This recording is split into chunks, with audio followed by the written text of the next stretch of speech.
semuanya, selamat pagi Mbak Dwi dan teman-teman semuanya. Di sini kami dari kelompok 3 ingin mempresentasikan hasil diskusi kami. Materinya tentang ekonomi digital dan perubahan pola konsumsi masyarakat. Sebelum kami memulai presentasinya, kami akan memperkenalkan diri kami masing-masing. Saya sebagai moderator, Valentina Angel. Saya sebagai pemateri pertama, Sinta Permata.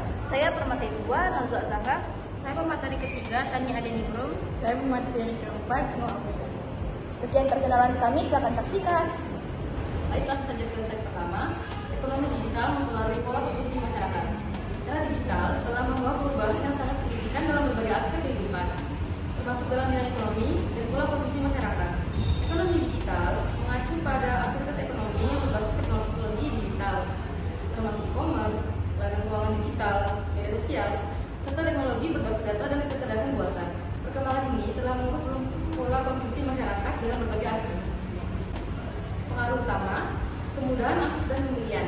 Dengan adanya platform e-commerce, masyarakat kini lebih mudah untuk mengakses berbagai produk dan layanan tanpa harus keluar rumah. Ini membuat konsumen lebih sering membeli barang dan jasa secara online, baik melalui perangkat mobile ataupun komputer, dan membuat konsumen bisa lebih cepat praktis dalam berbelanja tanpa harus ke toko. Kedua, pengaruh pola preferensi konsumsi. Konsumen dapat dengan mudah membandingkan harga dan kualitas produk dari berbagai merek atau penjual, yang memungkinkan mereka untuk membuat keputusan pembelian yang lebih informasional. Ini juga mendorong penjual untuk lebih kreatif dalam menarik perhatian konsumen, juga mempertimbangkan harga jual dan juga kualitas produk yang lebih affordable untuk dibeli. Oke, saya pemateri kedua akan melanjutkan presentasi dan isinya. Pengaruh utama personalisasi dan target advertising.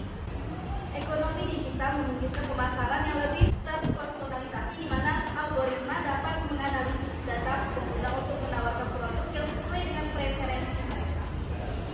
Hal ini meningkatkan konversi penjual karena lebih relevan dengan kebutuhan individu. Kedua, perubahan pada industri jasa. Layanan berbasis digital seperti transportasi, Gojek, Grab, hiburan streaming, video musik, dan pendidikan online semakin populer. Hal ini mengubah cara masyarakat mengakses layanan sehari-hari dengan mengaruhi pola konsumsi mereka. Dengan adanya layanan yang semakin berkembang, modern, dan serba cepat praktis, maka ini mempengaruhi pola konsumsi konsumen yang ingin belanja atau bepergian, tinggal hubungi layanan digital transportasi yang cepat. Yang ketiga yaitu pengaruh pada pembayaran dan transaksi. Sistem pembayaran digital seperti dompet elektronik, e-wallet, dan sistem pembayaran online semakin mempermudah transaksi.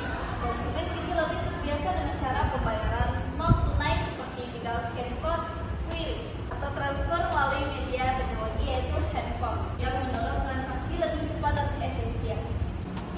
Selanjutnya, faktor yang mendorong pergeseran konsumsi dari konvensional ke digital. Dalam beberapa tahun terakhir, konsumsi masyarakat mengalami perubahan yang signifikan, terutama dengan peralihan dari sistem konvensional ke digital. Konsumsi yang sebelumnya didominasi oleh transaksi langsung offline, kini semakin bergeser ke ranah digital, baik dalam sektor perdagangan, hiburan, pendidikan, maupun layanan keuangan. Pergeseran ini tidak terjadi secara tiba-tiba, tetapi didorong oleh berbagai faktor yang saling berkaitan. Selanjutnya, saya sebagai pemateri ketiga, yaitu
membuat interaksi kita dalam keluarga atau kekerabatan itu jadi makin kurang.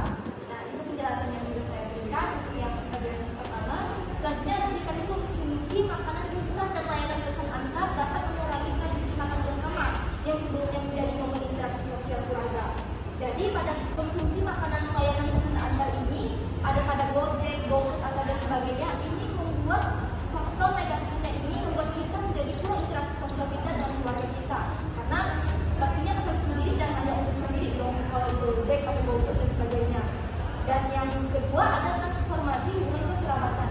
Konsumsi barang-barang global dan digital dapat membuat generasi muda lebih terhubung dengan budaya luar dibandingkan dengan tradisi lokal mereka yang dapat menyebabkan lenggaknya hubungan dengan keluarga besar. Nah, jadi bisa dipastikan transformasi hubungan kekerabatan ini karena kita kaum muda sudah lebih sering mengkonsumsi barang-barang global yang di luar daripada budaya kita sendiri. Ini membuat generasi kita lebih terhubung dengan budaya luar, bukan budaya lokal di dalam kita sendirinya. Dan gaya hidup konsumtif dapat menggeser nilai gotong royong menjadi lebih individualistis, sehingga solidaritas dan keluarga besar berkurang. Jadi gaya hidup yang konsumtif ini menggeser nilai kebersamaan kita dengan keluarga ataupun orang lain. Jadi gotong royong ini jarang terjadi, lebih sering ke kita menyendiri atau individualitatis, sehingga kebersamaan kita dalam keluarga besar. Sekian sudah kami dari kelompok 3 selesai presentasi. Mohon maaf bila ada perkataan atau kata pun yang salah dan sebagainya. Di sini kami akan menerima maksimal 3 pertanyaan di kolom komentar. Jadi untuk Mbak Dwi dan teman-teman mungkin bisa komen di kolom komentar apa saja yang ingin ditanyakan dan kami akan menjawabnya. Jadi kami dari kelompok 3 mengakhiri ini semua. Terima kasih dan sampai jumpa. Dadah.